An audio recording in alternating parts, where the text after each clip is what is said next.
For the end range hip rotation holds, you're gonna sit in this position. So that is front shin's parallel, the back shin is perpendicular to that leg. So in this position, we have the top leg is in external rotation, which is that cross-legged sitting position. The other leg is going to be in internal rotation, which is similar to like W sitting like you see sometimes in kids, okay? So this is an end range position, particularly for most of us in internal rotation. So if you're tight, you might notice that you're kind of like cocked up, or you can't even sit up straight without holding your hands down.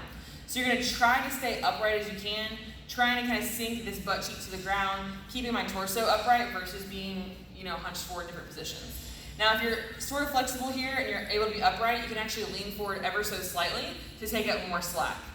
All right, so if you need hands on the ground, that's okay. Now from here, what we're gonna do, we'll first start with the front leg. We're gonna do a 10-second drive down of this front foot. So if my foot was off the ground, it would be rotating this way into the ground.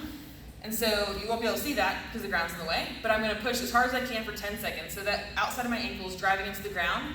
We'll say that was 10 seconds, and then after that, for 10 seconds, I'm gonna work to lift the opposite direction. So I'm using my hips to do this, but I'm trying to lift this position. So inside the ankle up, I can feel it engaging. There's not gonna be a ton of movement unless you have super mobile hips, but you're gonna hold, and engage while you're lifting, and that's one round. We do 3 of those. Okay, so you're back to driving down for 10 seconds, and then finally lifting up for 10 seconds. All right, 3 sets of each of those. Then we're going to move on to the same principle for your back leg. So this is going to be more challenging for most of us, the internal rotation. So again, I'm up, lean forward slightly, good torso position. If you're really cocked to the side, you just support yourself there. But I'm first going to drive my foot into the ground this way. So driving my ankle bone into the ground as hard as I can for 10 seconds, drive. After 10 seconds, I'm going to lift the upper ankle bone towards the ceiling. So you see I can get about an inch here. And you're gonna hold for 10 seconds. You should feel lots of engagement in your hip.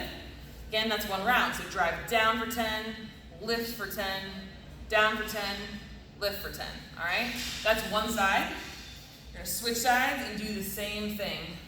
All right, so you'll do 3 sets of 10 seconds down and up on their front leg, and then the same thing in the back. All right, that's your end range rotation holds.